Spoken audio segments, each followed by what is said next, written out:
Assalamualaikum warahmatullahi wabarakatuh.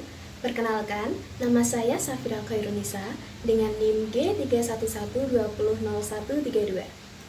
Di video yang bertajuk "Jika Saya Menjadi Seorang Public Speaker" pada kali ini, saya akan membawakan tema eksistensi generasi Z dan media sosial.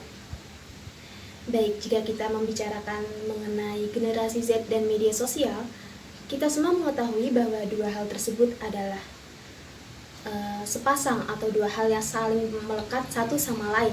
Keduanya juga saling berkaitan. Jika kita memperhatikan lebih lanjut, kita mengetahui bahwa pengguna media sosial pada saat ini lebih banyak didominasi oleh para remaja dan pemuda, atau yang lebih sering kita sebut dengan generasi Z. Kita dapat dengan mudah menemukan dimanapun dan kapanpun semua pemuda di Indonesia menggunakan media sosial. Tidak hanya itu, bahkan anak di bawah umur hingga orang tua pun juga dapat mengakses dan menggunakan media sosial. Jika diibaratkan saat ini kita hidup berdampingan dengan media sosial, tidak bisa hidup tanpa media sosial karena semua apapun yang kita butuhkan terdapat di media sosial. Media sosial adalah platform digital yang sangat sering kita kunjungi saat menggunakan telepon genggam atau handphone. Karena di media sosial kita semua dapat mencari informasi, mengunggah konten ataupun mencari konten-konten yang kita inginkan, semuanya terdapat di media sosial berupa tulisan, foto, dan juga video. Lalu, bagaimanakah, seperti apa, dan apa pengaruh eksistensi generasi Z di media sosial, yang mana generasi Z adalah yang paling mendominasi penggunaan media sosial? Eksistensi generasi Z di media sosial.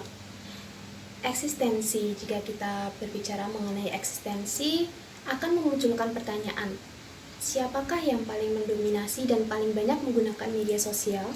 Jawabannya adalah tentu saja generasi Z atau para pemuda zaman sekarang ini. Ya tentu karena termasuk saya sendiri, pasti para pemuda saat ini tidak bisa jauh dari media sosial. Karena siapapun kita, dimanapun kita berada, apa yang kita lakukan, kita semua membutuhkan media sosial. Dan saat kita menggunakan handphone, pasti yang kita kunjungi pertama kali dan selalu yang kita kunjungi adalah media sosial. Media sosial itu sendiri sangat banyak macamnya, seperti Instagram, Facebook, Twitter, Line, WhatsApp, dan masih banyak lagi. Di situ pula kita dapat mengakses informasi, kita mengunggah konten, kita mencari apapun yang kita butuhkan. Dan saat kita mengunggah konten atau kita membuat semacam postingan, apakah kita selalu berpikir, siapakah di luar sana, siapakah pembaca konten yang kita buat, dan siapakah yang mengunjungi media sosial kita itu? Apakah kita selalu berpikir, apa pengaruh dan dampak dari yang kita tulis, dari yang kita sampaikan di media sosial, dan apa yang kita unggah di sana? Media sosial adalah platform yang bisa kita sebut kehidupan di dalamnya adalah kehidupan maya. Di sana kita tidak akan pernah tahu siapa pengguna media sosial yang lainnya, seperti apakah mereka, identitas mereka itu seperti apa, kita tidak akan pernah tahu. Dan ketika kita mencari informasi, ketika orang lain mendapatkan informasi dari kita pun, kita tidak akan pernah tahu bagaimana orang lain memanfaatkan informasi dari kita, bagaimana pula kita memanfaatkan dan menggunakan informasi dari orang lain. Kehidupan di media sosial adalah kehidupan yang berada di dunia maya. Kita dapat menyebutnya seperti itu. Mengapa demikian? Karena informasi dari seseorang atau pemilik akun media sosial bisa saja adalah informasi yang palsu atau bukan identitas asli mereka. Lalu apa hubungannya eksistensi generasi Z di media sosial? Generasi Z adalah pemuda-pemuda yang cerdas, pandai, dan berakal. Mereka pula pintar dalam mengolah informasi, yaitu informasi yang mereka dapatkan dan juga informasi yang mereka sampaikan di media sosial.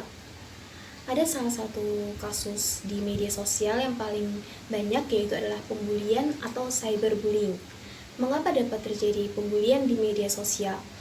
Ya karena pemuda saat ini adalah pemuda yang cerdas dan mereka dapat membuat informasi apapun dari yang mereka dapatkan, entah itu informasi yang benar ataukah informasi yang salah, dari manakah mereka mendapat informasi tersebut, apakah informasi tersebut valid atau tidak ada yang akan pernah tahu.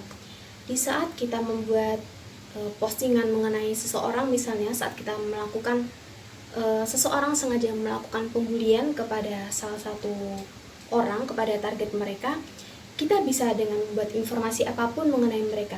Kita bisa menulis informasi mereka yang dapat merusak citra mereka.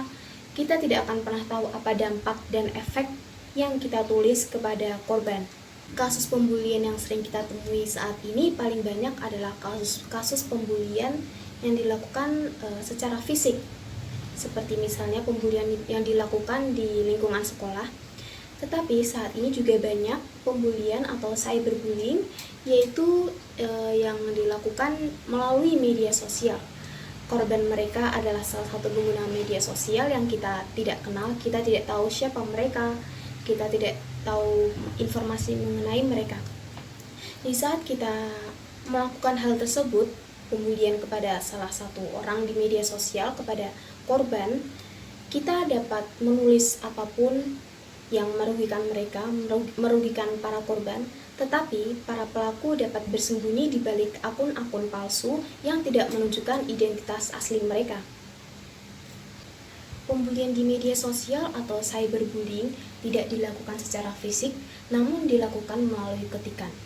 Cyberbullying tidak mempengaruhi keadaan fisik korban, namun langsung mempengaruhi mental si korban. Dampak-dampak yang ditimbulkan dari cyberbullying merupakan dampak yang dapat menimbulkan trauma yang sangat mendalam bagi korban.